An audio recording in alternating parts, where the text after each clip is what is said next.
Really pleased to welcome Louise Marston today from Resolution Ventures, who's going to talk to us about her work to support innovation to help people who are on low to middle incomes. And I think kind of really important for us, but particularly working in local authorities or organisations commissioning services, you can see kind of what is being developed in terms of supporting innovation amongst organisations that can tackle these problems, but also relevant, I think, for those organisations with us today who are supporting and tackling poverty in a different way, whether that's from kind of voluntary in the community sector or social enterprises or businesses, as well as other types of anchor institutions like universities and housing associations as well. But I'm not going to steal Louise's thunder and hand over to Louise, who's going to talk us through this. Thank you, Noel. Thank you for having me today. I will going to talk you through the social investment work we've been doing in particular at the Resolution Foundation and how that's trying to address particularly the issues of low paid work and precarious work through technology and innovation. But just to set this in a bit of context first, hopefully you know the Resolution Foundation, but we're an independent think tank focused on improving the living standards of those on low to middle incomes. So the majority of what we do is research and policy work, particularly looking at economic information and trying to understand the different ways in which parts of the economy affect those living standards of people on low to middle incomes. And we've recently been doing quite a lot of work on cost of living crisis, how that intersects with the energy transition, lots of work on living standards and on labour markets. So this piece of work that I lead, is the social investment work, is a complement to that policy and work that we do in the main part of the foundation, and is an attempt to kind of diversify the way in which we try and have impact on living standards through trying to support innovation and technology, and so using a different route than our kind of traditional kind of policy influencing tools that we tend to use for the majority of our stuff. So I'm going to share a few slides, but please feel free to interrupt if you have questions on the way, or we can do questions at the end. So the WorkerTech Partnership is the piece of work that I'm leading.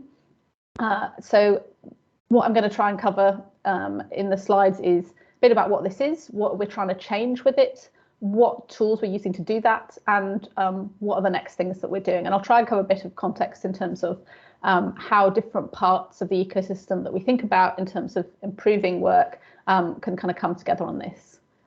And the other caveat is that we know this isn't the only tool in the toolbox for improving work. There are lots of really important policy issues and regulatory issues in this space as well, and we're not attempting to solve all aspects of this, but we think that technology and data is an underused tool in this area, and that's why we've decided to focus on this as our social investment work. So what is the WorkerTech Partnership? We've put together a 3-year programme of social investment, of which we're a bit more than a year through now, with funding from other foundations as well as from ourselves, to support a programme of trying to invest in ventures that are developing new ideas and to also develop the ecosystem in this area, with the aim of kind of proving that this might be an investable area, that it might generate some impact, and be able to kind of document that as we go.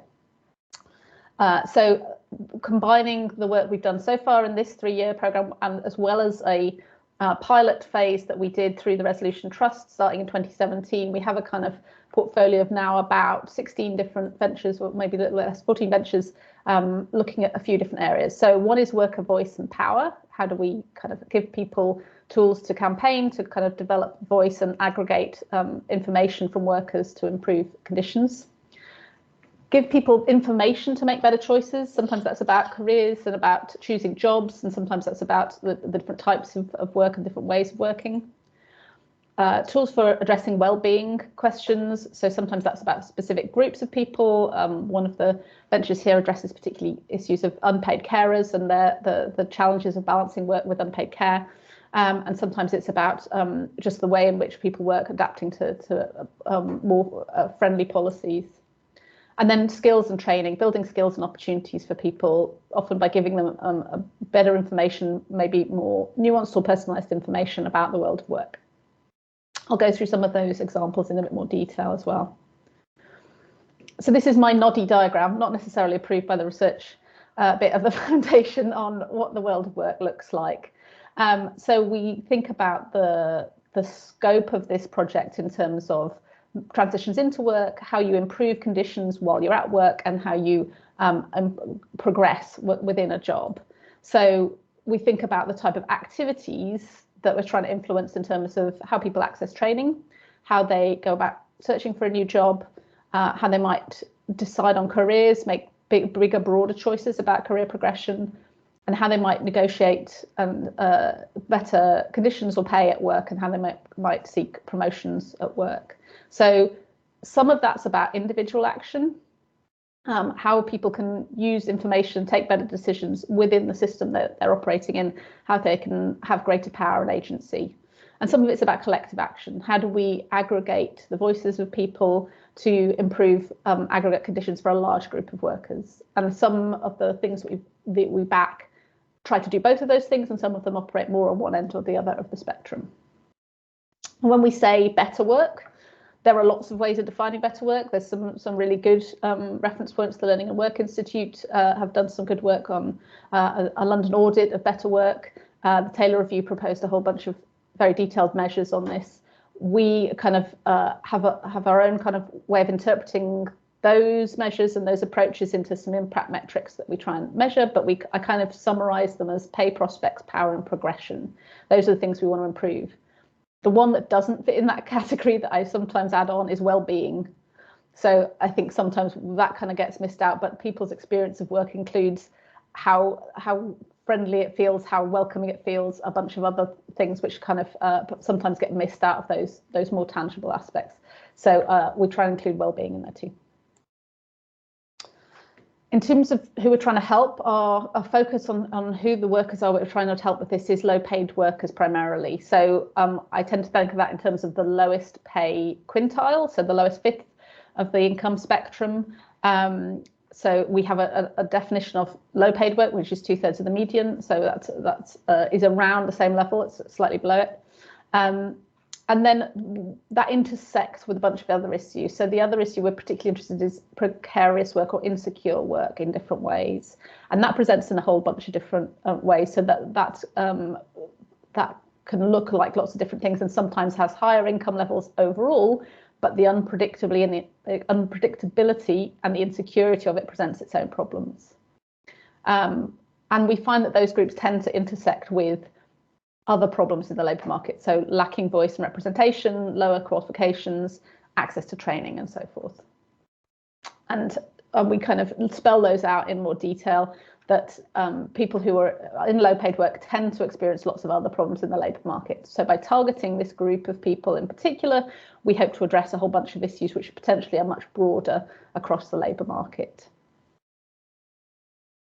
We also think that this is an area that is underrepresented in terms of general investment in this area. So there is a degree of investment in the future of work type solutions from venture capital and from technology investors, but it tends to focus on office jobs, on remote working, more better collaboration tools, things that tend to benefit people in office jobs and in slightly higher paid and professional roles, and less focus on things that benefit people on lower incomes.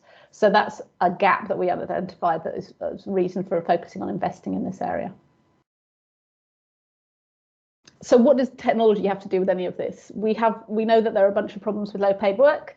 We know that there are a bunch of different tools we can use to address that, including policy solutions, including working with employers. There are some interesting standards approaches that lots of city-based organisations are using, including London. What is it about technology that we think could be useful here? So some of the characteristics of the things that technology tends to do well. It can make things more convenient. So when you're thinking about organising workers, you're thinking about ways in which we can help bring together worker voice. In making it easier to do that is one of the things that we think digital technology can bring. it can provide information. It's really good at personalizing information, bringing it together, interpreting it. And so we can provide better information about what it's like to do work in different places, give people more transparency about working conditions and what the potential routes are through career paths and things like that. And the other thing it's really good at is creating networks, creating connections. So we can help people to find peers to support them with very specific issues like rights, or with kind of mental health issues, with issues of just understanding what it's like to be in a similar position and sharing problems. So we can create communities like the one that Curio is creating around unpaid care that help people find each other in similar circumstances and provide peer support or provide connections to experts. So when we kind of layer some of those characteristics of technology onto the kind of things that we're trying to change about work, we can look at ways in which you could deliver skills differently in terms of access to training, the way we could close information gaps when it comes to careers and job searches. We can better match people with the sort of jobs that might give them better progression, better conditions, given a certain set of qualifications and skills. We can look at ways of aggregating worker voice to create bigger change by bringing more people together, particularly in situations where and sectors where people are not unionised, or where people are employed and don't have a huge amount of contact with each other, and it's very disparate. We can improve communication between workers about what's going on and their understanding of what's happening in a workplace.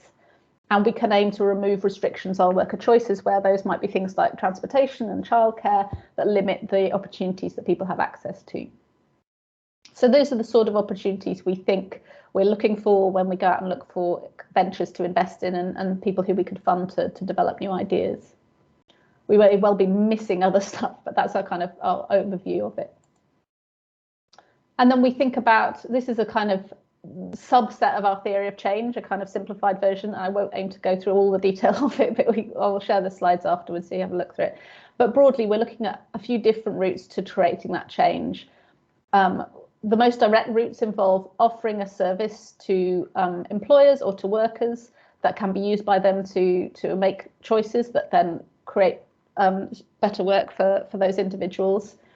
We're also aiming to create aggregate change by hopefully stimulating regulators, legislators and others to move and lift the floor of good work in ways that where ventures can demonstrate doing things differently, create space for regulators to say, actually, if some people in this sector can do things differently, why can't we lift the standards for everybody?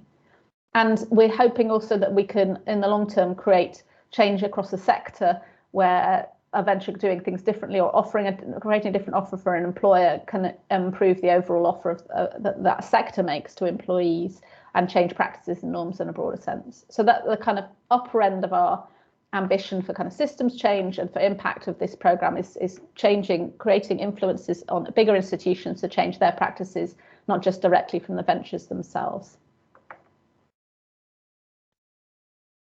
This is a mapping I did of the good work measures. So the Better Work Network hosted a Learning and Work Institute do a good work audit of practices in London in particular, and use this sort of subset of the good work measures. And we think there are kind of ways to address each of these through WorkerTech. I think our strongest potential is around representation and voice, and around things like wellbeing and social support, but there are routes potentially to improve earnings. I think that's a hard one. I think earnings is a hard one to attack through this tool. I think policy and regulation is generally a better route on that, but it's one of the options. And I think training and routes to progress, I think, is another one. I think there's increasing levels of innovation around how you access training, how you find the training that's right for you, the way in which it's delivered that can make it more useful in more contexts. And then just a little bit again on impact. So I said we think about these sort of 4 measures of impact in terms of how we want to see each of the ventures deliver what they're doing. So we think about then a kind of depth of impact measure on each of those as well. So there's a kind of surface level. Have you engaged with this? Have you understood something? Have you gained a piece of knowledge? and then you kind of look at deeper levels of transformation in terms of people choosing a new job, getting a pay increase, making a material change to their conditions at work that we're hoping to see through some of the work that these businesses are doing. So in practice, what does this mean? What means we have a pot of money to invest. So we make equity investments mainly in ventures that are trying to develop these new technology solutions to tackle some of these problems. We do that partly in partnership with Bethnal Green Ventures, who are another social investor who have a Tech for Good development program, and also as direct investors, so people who approach us directly. And we tend to invest somewhere between £30,000 and £70,000 in each venture. We're trying to share insight and intelligence across this ecosystem. We link that up with the research work we do at the foundation as a whole in terms of labour markets and understanding work. And particularly thinking of one of the main routes to developing these ventures and growing them is to work with employers on a better offer for their employees. And so sharing insights on how you access employers, how you find the ones that are most interested in this agenda is one of the things that we've been thinking about. We try and communicate these issues, try and articulate what we think the issues are from a worker perspective to help incentivize people to develop ideas around these solutions and potentially to adapt existing technologies to address these issues in a better way. And we're continuing to just develop this ecosystem by just connecting with more people, trying to join up investors with ventures, with employers, and with organizations who can help do pilot schemes and help to these ventures to prove the models that they're developing in different ways. And I think that's really where local government and where different parts of the kind of institutional system can really help by providing sort of proving grounds for some of these ideas, or providing feedback on what impacts are important and which impact measures are really useful to demonstrate as they develop these ideas. So yes, those are the two investment routes. We work with Bethnal Green Ventures on their Tech for Good program, which has a call for ideas twice a year, and we have a direct investment route as well. And then we have a bunch of activities around the ecosystem that we try and use to kind of join up all the pieces of what's going on and make sure that we're well plugged into some of the other efforts to improve work that are using other tools in this process. So through this year, we've got planning some more events around these topics, particularly digging into specific areas. I think we're going to look in the next few events at gig work and temporary work as one topic, and at youth employment and issues of people entering the labour market is another area of focus.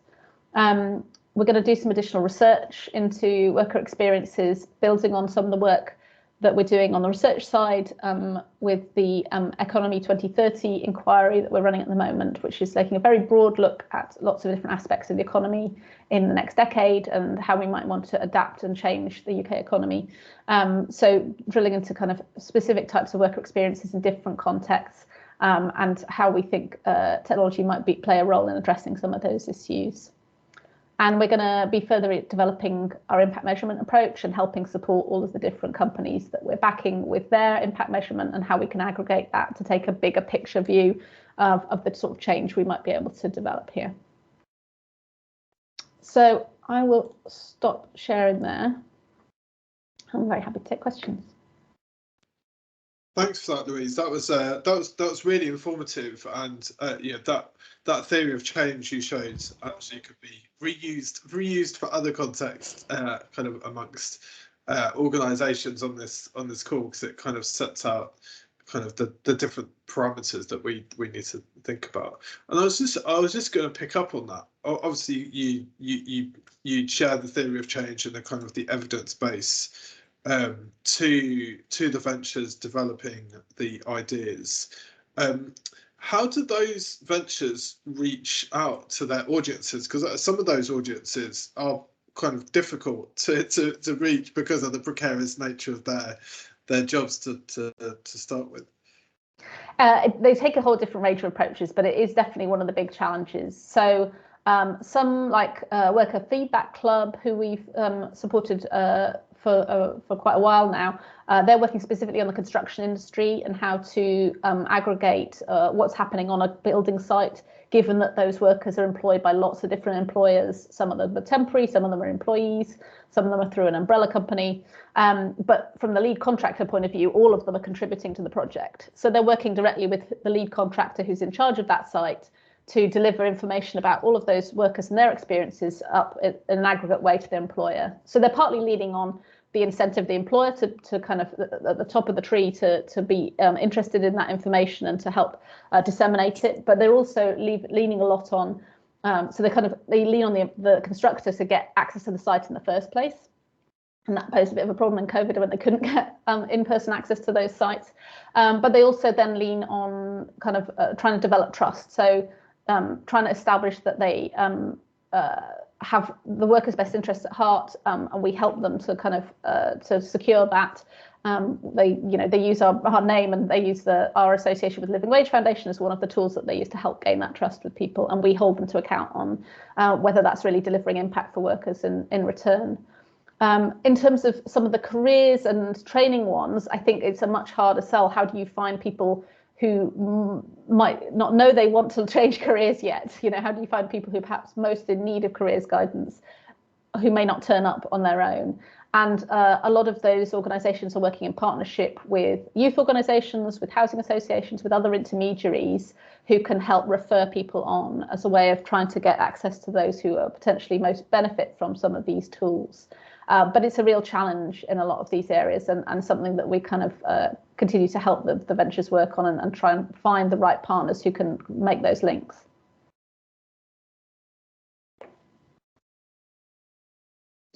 Sorry, I was on mute. I've got another question, which is what models or frameworks are you employing to help you decide who to fund, and then how do you measure the impact of the work that they do once you have funded them? So we take quite a sort of straightforward venture capital type approach to investing. We're looking for things that can scale, but we're looking particularly things that can scale their impact. So can it reach potentially hundreds of thousands of people and change their experience of work? So that's a kind of primary lens because we're impact first investing. But we're also looking for, have the team demonstrated that they understand the problem, that they understand the issues that we're trying to address? Do they have the right skills to deliver the thing that they've proposed? Have they got evidence that they've worked with users and workers in building the solution so far to kind of to make sure it's grounded in what the needs are?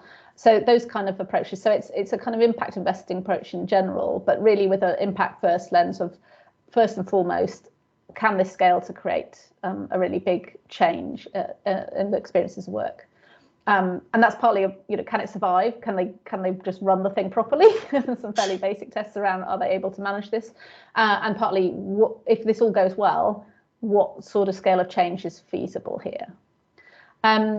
And sometimes that comes with a big risk, right? Sometimes the potential for changing things in a really transformational way is very, very hard to pull off. So that comes with significant impact risk goes with it. But we try and make sure we include those things. In terms of following up with them on the impact they create, I mean, most of the things at the point we invest are 2 or 3 people big.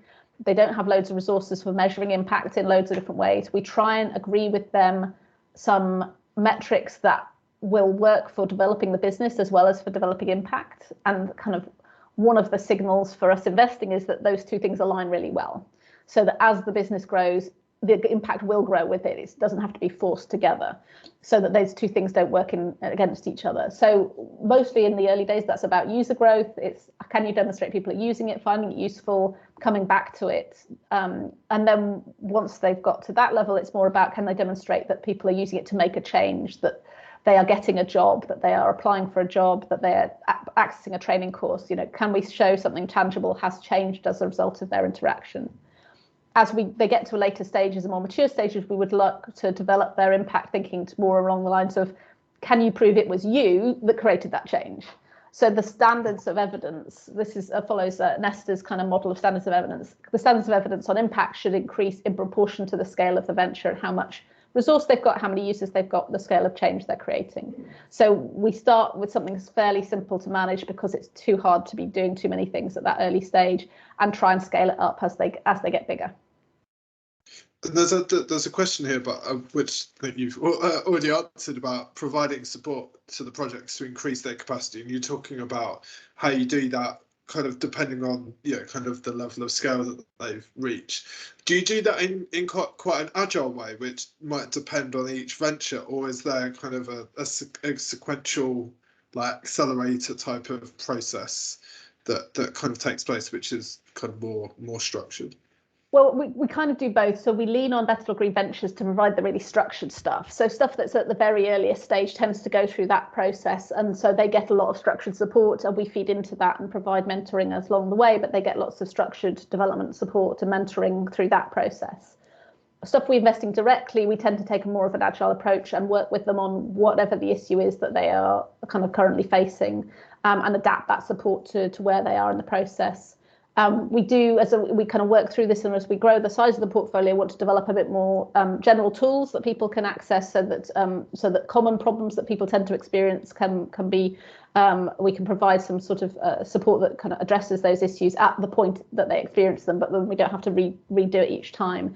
But we're kind of in the early stage of developing what those would be. But we try and the main things we aim to do are based on what our experience is in, which is we help people with impact and understanding issues and try and help them focus on the really tangible ways in which things can improve for workers. And we tend to help them with the research questions. So if they're handling lots of data, or they've got questions about what the kind of official data sets are on the topics that they're trying to address, we kind of leverage the research expertise of the foundation to bring that stuff. And we tend not to be investing alone. There tend to be other investors in them at the same time, and they may well go to the other investors for like marketing advice or business strategy, but like we're not the best place to provide that advice. So they will tend to look across their investors for different types of support. Thanks. And talking about investors, there's a question about the role of local authorities. You talked about how those can be used as proving grounds. There's a question about what are the characteristics of positive host or ventures to be able to kind of to test their concepts, because I imagine there'll be lots of local authorities on this call that might be thinking about how best to interact with those ventures and maybe to use some of their local areas as testing grounds. I mean, the kind of the classic culture clash is in timescale. Ventures want to move quite quickly. They want to test things quite quickly. They tend to be using agile software type approaches, so they tend to want to get access to a small number of users quickly, to test something out, to get some quick feedback, and to move to the next stage of development. That isn't always the thing they're looking for. Sometimes they're looking for an access point. They're looking for an introduction to a partnership that can give them a funnel of potential users where the interests of what they're trying to deliver and the user group are really well aligned. I think there are some really good examples in the States of city governments and state governments who are able to take quite a broad view on, here's an economic development strategy, here's an area we want to develop, we want to develop better jobs in our area. What can we do to do that? And I think where the best potential is kind of looking from that really high level at what are the range of things that we could be doing in an area to promote better jobs, better training, and then thinking about how individual ventures or innovations might fit into that context. And I think some of the interesting things like the RSA Cities of Learning project, which was based on a number of South Coast locations, was an interesting kind of city-based approach to saying, here's a broad goal that we want to develop these particular areas of the economy. How do we get training providers and technology companies and innovators working together to create a kind of offer that covers a lot of these different things and kind of works all together? So I think opportunities like that, where it sort of you can fit it into a bigger picture, are really helpful. But even on a smaller scale, where we can use them as ways of making introductions to people working on the ground, social enterprise or charities or government organisations that are working with the groups of workers and those even out of work who might be most benefit from some of these ideas, I think is really useful. I think in return they often need to have proved their impact as a result, but there's a slightly chicken and egg problem in that we need to be introducing to vulnerable users things that are proven, but in order to become proven, they need a proving ground. So there is definitely a small scale scaling up approach that needs to be taken in most of these cases to be able to be assured that this is working and that it's working well in order to scale it up. So, but I think that's something that just needs a bit of negotiation and understanding at what scale is useful on those things. And geographically, are there particular kind of areas where those ventures are kind of concentrating, or is it kind of more dispersed across the country? We probably haven't seen enough to know if there are particular clusters. Like all sorts of technology investment, that tends to be quite London weighted. That's a combination of existing resources and existing investors, and concentration of where the workers are, as well as a bunch of biases and the fact that things tend to happen in the southeast.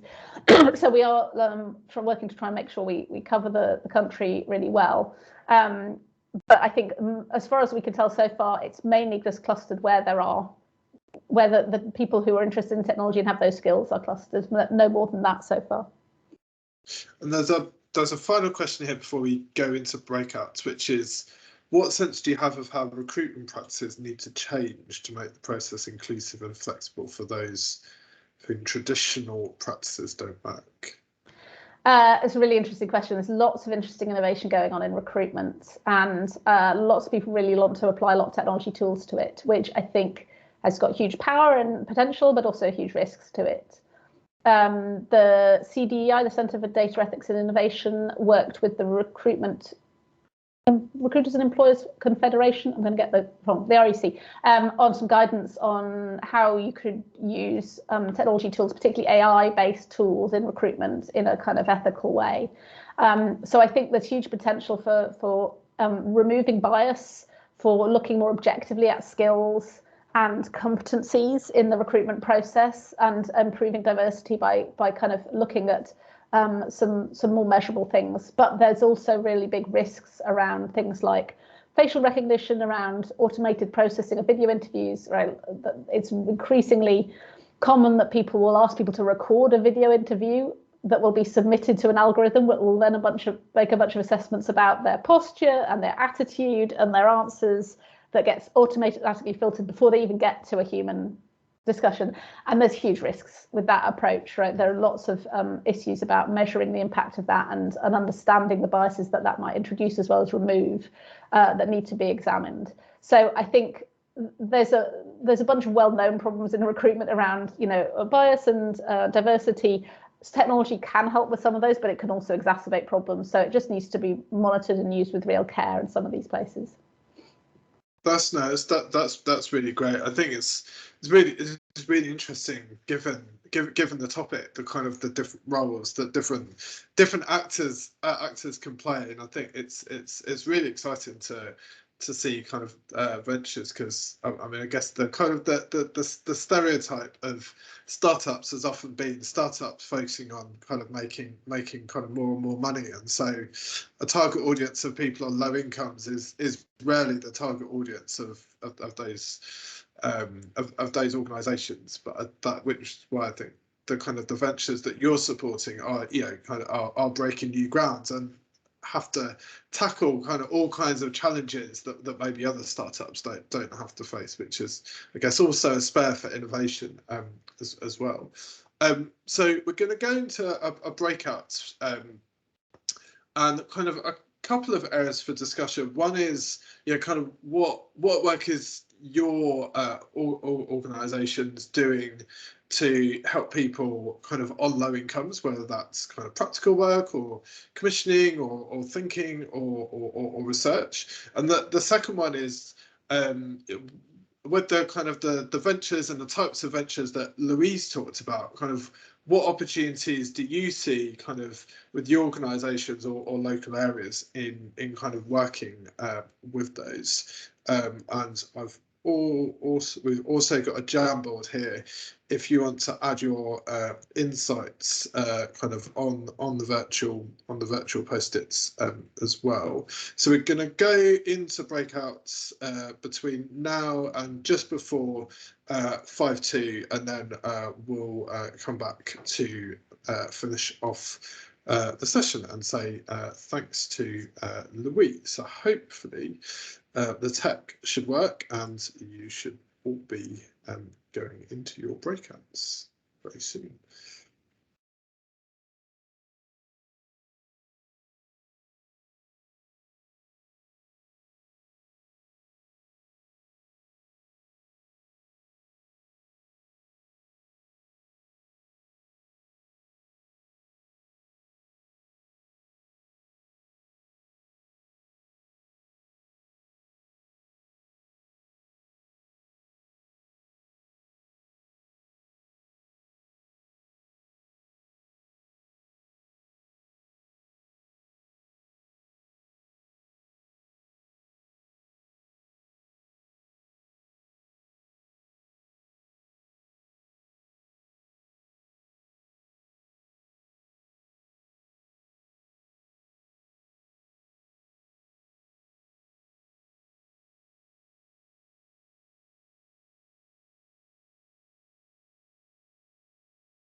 Hi, is this a breakout room?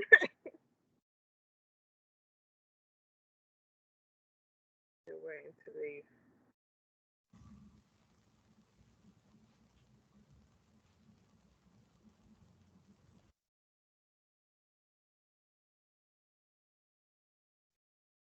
Hi, I think I got kicked out of the meeting when I was put into a breakout group. Oh, I'm not sure if this is a breakout group. Are we still waiting to go into one? Well, I got put into one and then I got kicked out. So I don't know. Should we just make this a breakout group then?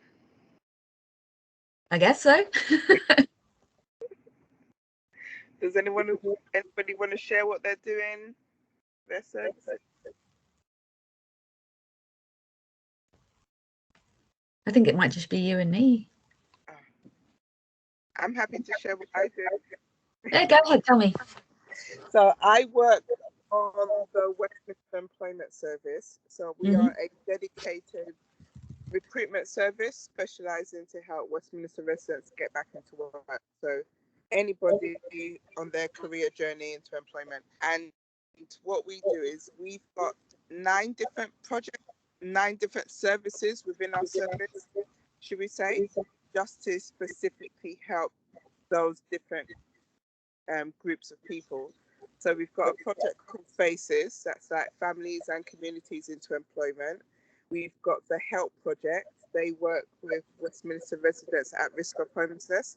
So, you know, like those that may lose their property because they're not working, benefit capped, or maybe they're in temporary accommodation.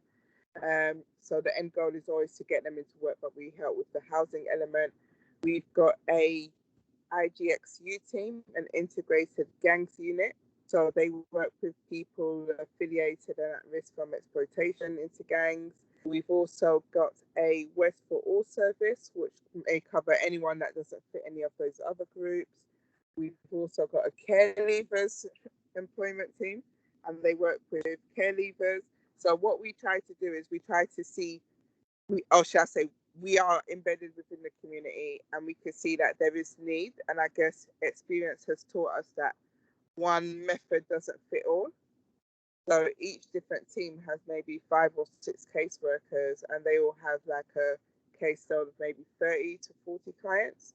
And again, their end goal is to provide employment or self-employment. And we try to treat everyone as an individual. So it's not like every single mum from South London or every single mum from South Westminster, should I say, is in the same situation. So I think that, and that's been working with us. We've been doing that since 2017, and we have supported a lot of people into work. And even during the pandemic, we had to like adapt and start supporting people into like all of these lateral flow tester roles, stuff like that. So I think really getting to understand your community, and and then providing a service for those people, and then a lot of engagement is involved as well. So we do sessions, invite people, find out what it is they need. So we've done a lot of work with mums that want to find part-time work, got them on food safety courses, not just to work in schools, but maybe hospitals, maybe workplaces, college canteens. We've supported people onto phlebotomy courses as well, so they help them with blood tests in hospitals. So it's about finding out what people need and then having good coaches, should I say, to get them into those jobs. What do you do?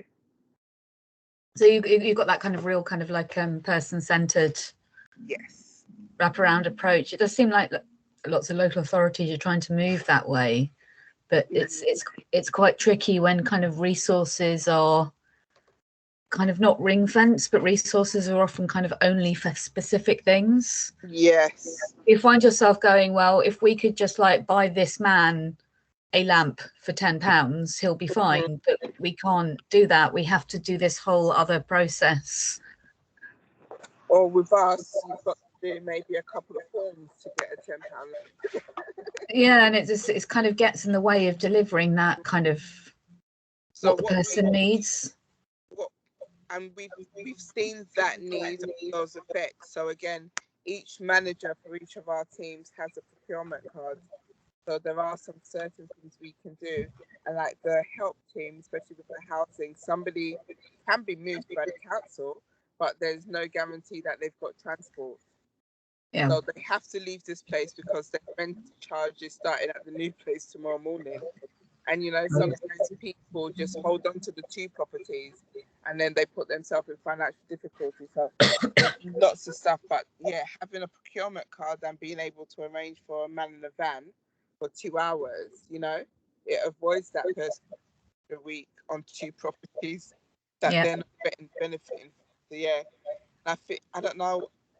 We've done a lot of talking about what these issues are. And I think we've been heard, hence why the service has changed. But I can only encourage people to carry on talking about what their people need. Yeah. And maybe trying to partner up with some people. What borough do you work in? I work for Hackney. So we've just finalised a new poverty reduction framework. Okay. Which is done by my colleague, excuse me, done by my colleague just before he left to go and work for the GLA. So he was obviously impressed. They were obviously impressed with him. He did he's a kind of data expert. So he did this poverty evidence base where he was looking at how we measure poverty, how it's defined, in Hackney specifically, who is affected by poverty, which groups and what type of poverty, like income deprivation, persistency, and then looked at the kind of the intersecting kind of complexities, like sort of disability, geography, transport accessibility, that sort of thing. I'm just having a look at it through it now when the briefing, and then the impacts of the pandemic, obviously, and came up with this this framework that looks at the different things we need to do across the next 5 years to look at reducing poverty. So it's a real kind of like overarching thing. And it includes, so I'm going to read it. So responding to material needs and the direct impacts of poverty. So that's looking at better coordinating how we do emergency support, because like there's lots of different emergency support pockets around the borough, but we don't necessarily have a coordinated knowledge of who does that. And making sure people know that there's income maximisation and debt services and that they're free and you don't have to go to a loan shark. And developing hyper-local relationships with the different areas that have got the kind of the worst poverty.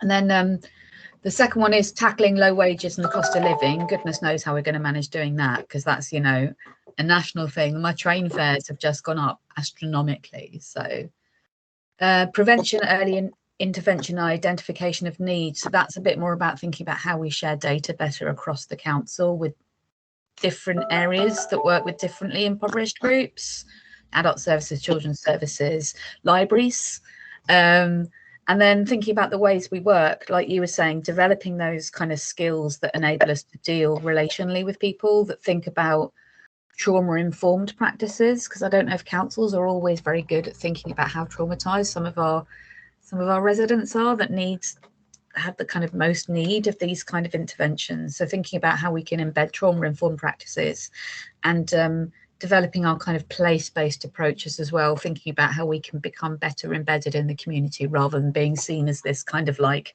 the council, which is kind of separate and above all of the community organisations. So it's a pretty good strategy. He was working on it for a while.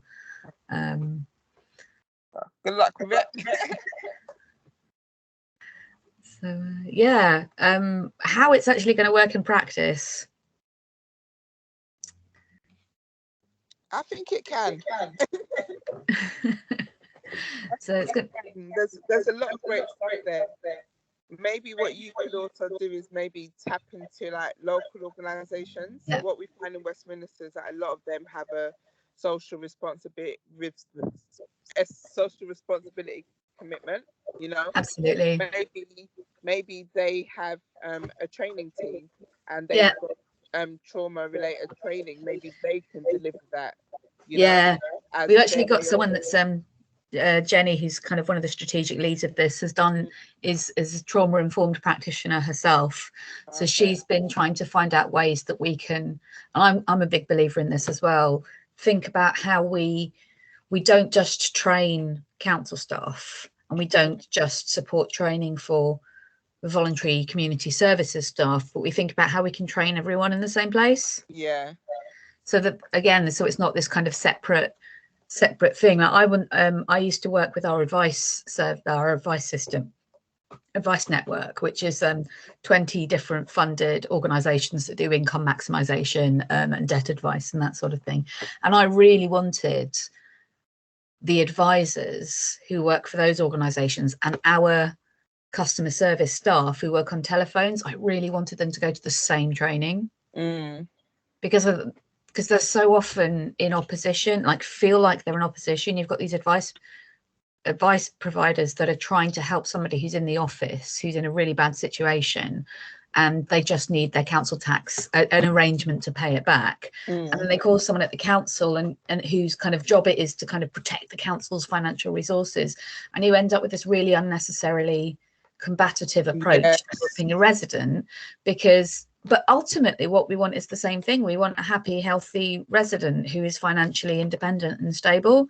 So it's a kind of like this artificial line, this artificial adversity. And I think dual training is such an important part of that. I don't work in that area anymore, so I don't know how far they've got with that. Oh yeah, it sounds to me like what needs to be done is, you know, like sometimes when things are separated, like we are the same, but we are housing, we are policy, you know, it needs to, those kind of lines need to be blurred or even eradicated. Exactly. So if there's training, it's training for everybody. So like you meet each other. Yeah. And you get chatting. Exactly. And you're not a person on the end of a phone line. You're, you know, Richard. In that team, yeah. And that's what it's got to be. So we've got the whole holistic approach, working across different services within the council as well. We talk to like the recruitment team for the council. We feed into their vacancies with local people, you know. So if maybe we've changed a few applications, a lot of them say you need a degree to do a job. A lot of people don't have a degree, but they can do the job, you know. So there's a bit of advocacy in it, but it's realizing that, look, we are all the same. We are all the same thing. So if you're doing data policy training, I've got a receptionist here who's interested in that. Why can't she go to the training? You know? And then exactly that. Joint working, networking, it makes things more harmonious. But I think sometimes people think, oh no, they're in the community, they work with the people, so keep them separate. And then you end up doing 4 training sessions when you could just do 2. Yeah. Yeah, true. 2 open to all. Yeah, I think that kind of sense of a council being a part, I think, is also a lot of residents only ever get one view of the council, and that's the person they have to give money to, or it's the person taking money off them, or it's the person making them homeless, or it's the organisation not repairing the lift, which means they have to walk up the stairs, and that's the council. And it's very hard when you're trying to do the other work of kind of this kind of poverty reduction with people. And that's the kind of impression I have. Councils telling you need to encourage people to engage, and every opportunity they take to engage, they're being pushed back. Yeah, exactly. Yeah. Well, we keep fighting the good fight. Good to chat to you. Nice talking to you too. Great. I think we're all back from the breakout rooms. So I think you've got a recording of me and Catherine having a chat, because neither of us ended up in a breakout room, so we just hung out here instead. I'll cut